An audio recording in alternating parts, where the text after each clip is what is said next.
Yo, what's up, science class fam? Here we go.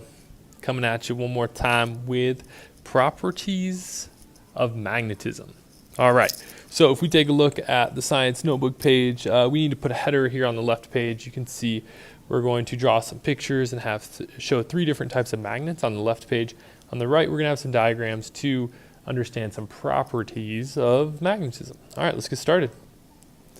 All right, so properties of magnetism. First, let's just define that a material becomes magnetic when all, not some, but all of the billions of atoms that are within the substance align in an overall, something that we call a preferred orientation.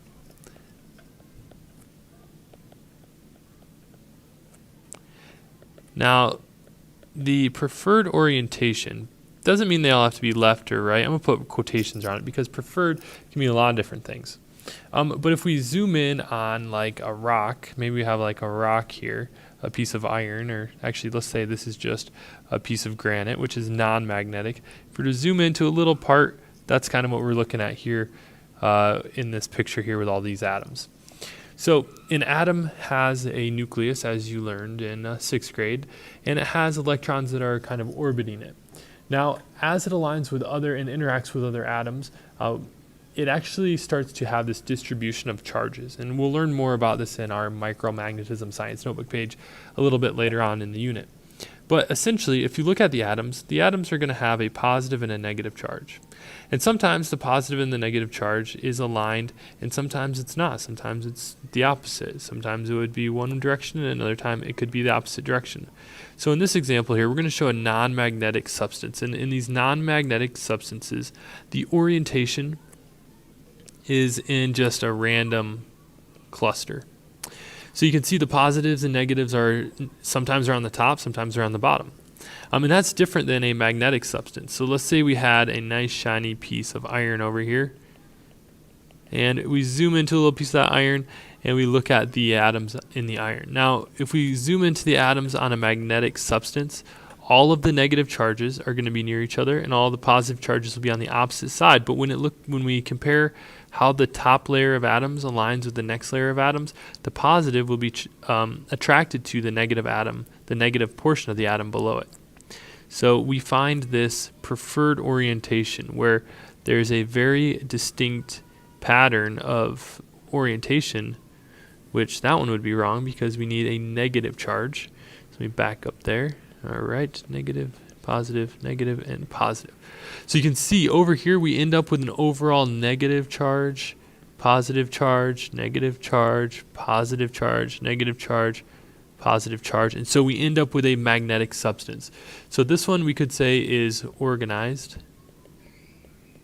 Therefore, it is magnetic. This one on the left, we could say that this one then is disorganized. And this one would be non-magnetic. Okay, so we see what it takes on the atomic level for something to be magnetic or non-magnetic. And there's actually different types of magnets, so there's different ways that things can become magnetic. And as we go through these, I'm sure that you'll be able to relate, and you've experienced some of these in your lives. So a ferromagnet, this is when all atoms are always aligned. So these are what we would call then permanent magnets.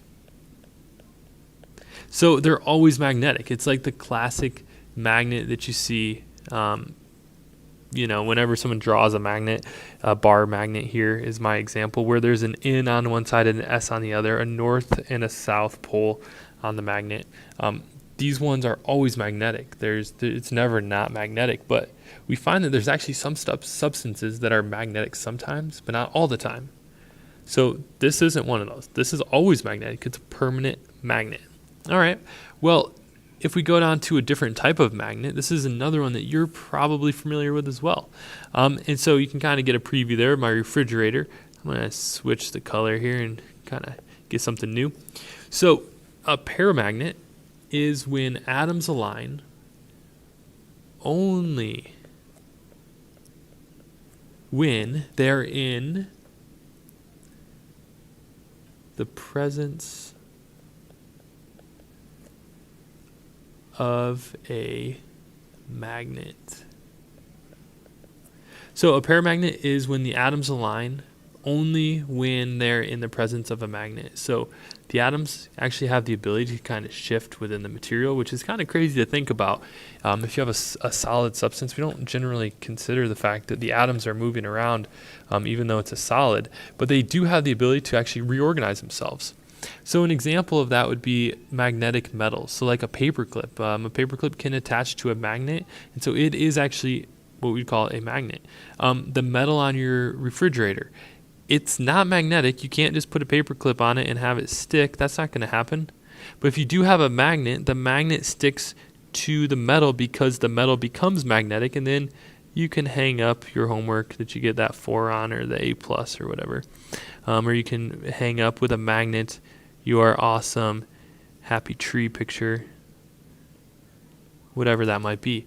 But that metal on the refrigerator, or it could be a filing cabinet, or just any type of metal that is magnetic, that would be actually considered a paramagnet, because the atoms will reorient themselves to all have them all aligned in that preferred orientation, but only when there's a magnet present, a permanent magnet present, or a ferromagnet present. So there's one last type of magnet though. This one is an electromagnet. So in an electromagnet, a wire must be wrapped around a metal core. And this causes the atoms to align with each other in that preferred orientation. So down here, you have to have a power source. I've got my battery down here, and I'll attach a metal wire to it. We'll use a copper wire because that transfers the electricity really well. And it will wrap that around the nail. And when it is wrapped around the nail, all of a sudden, it can then have paper clips that are then attracted to it. And if we disconnect the wire, and all of a sudden the wire is no longer attached, the electricity can't flow through the wire anymore, and we don't have the attraction happen anymore. It actually turns off the magnet.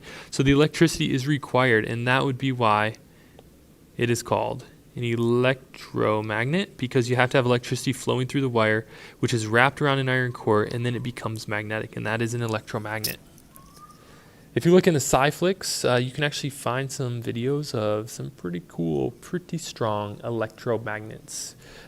Take a look. All right, let's turn the page, and let's now draw some diagrams to kind of show some of the relationships and some of the behaviors that we find happen when we have magnets or magnetic fields.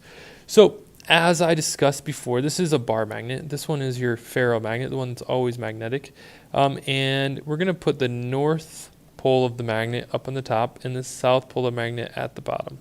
And so it'll become more obvious why we're using this north and south pole now at this point, because what we find is that when we have a magnet, we have a magnetic field that starts to form around the magnet. The way that the magnetic field starts to form is that the magnetic field travels from the north down to the south pole, and then it enters at the south pole. So we end up getting this arc type of, or this bubble kind of thing around a magnet. And as you get further away, you can imagine that the power of the magnet starts to decrease. The force of the magnet starts to decrease as you go further and further away. So I could maybe draw one way out there because it's way less than it is as you get closer. Okay, well, we have this magnetic field happening around the magnet. And so if we place two magnets next to each other here, and we have our north poles here at the top and our south poles here at the bottom, we have the same poles next to each other. And when you have the same poles next to each other, then as you may have seen, or I'm sure you've played with magnets before, they repel each other. Same poles repel each other. So let's draw some arrows here above these magnets and show they're going to actually push apart from each other. It's not just the north poles that are going to, but the south poles repel each other as well. Now, if we put opposite poles near each other, That means we have the north pole on one magnet and the south pole on that same magnet in this orientation. The other one then would be flipped. So actually I should erase this kind of shading here to show that this is now the north and that's the south. And when we have magnets that have opposite poles next to each other, they become attracted. Opposite poles are attracted to each other. So opposites attract with magnets, and the same poles will repel each other with magnets. Now, let's think about this. This is actually kind of interesting and kind of crazy. Maybe it could blow your mind a little bit right here. So that means then, if we have a magnet, and let's say we have a compass right here next to it. This is my compass. And I'm curious, well, which way is my compass going to point if I'm next to a magnet and it's going to point towards the north?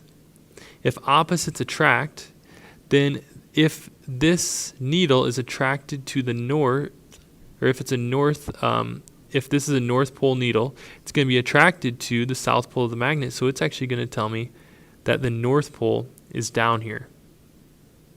I know, weird, and opposite and backwards. But if opposite poles attract, then our magnets are actually telling us where the south pole of the magnet is, but that's what we call on a compass.